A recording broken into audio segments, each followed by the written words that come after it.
All right, let's get rid of these guys. I want to show you some new things here. How about creating your own art brush? You can do all kinds of neat little things here. What I'm going to do is I'm going to start off with just a simple series of stars here. So I'll grab my star tool and click and drag out a star and maybe fill it with a fill color.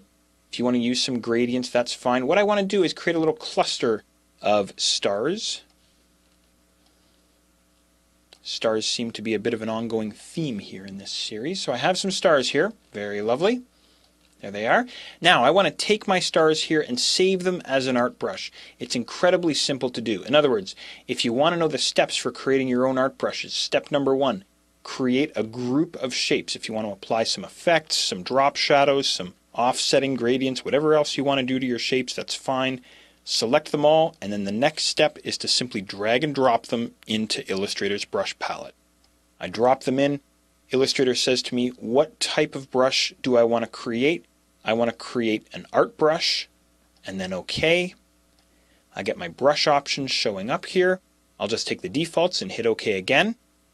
And now it's just a simple matter of actually going and using my new art brush. So I'll go back to my brush tool. I'll click and drag a nice wavy line here of some sort, and oh, there's my stars. They are stars, but they've been stretched and distorted all the way along this path. Let me try that one more time, but I'll use a nice short path. There they are there. And again. And again. It's pretty cool stuff. So I just created my own little art brush there. At any time, as you've seen already, I can come back, double click on the brush, come into my art brush options and begin monkeying around with my settings. Now, I said that I would come back and talk about this direction stuff here.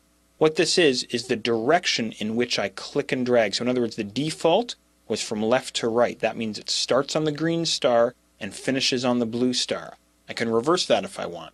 Or I can go from bottom to top or from top to bottom, whatever I'd like. I'm just going to go in the opposite direction here, from right to left. Then I'll click on OK. I get my warning here. Do I want to leave my existing strokes or do I want to update them?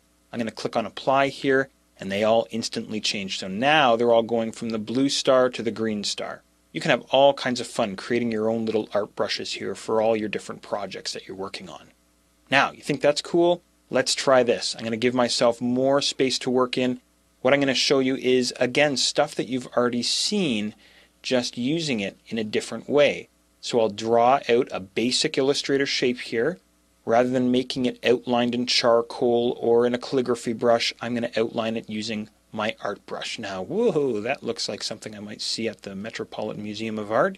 But you can do some pretty awesome effects here, for better or for worse.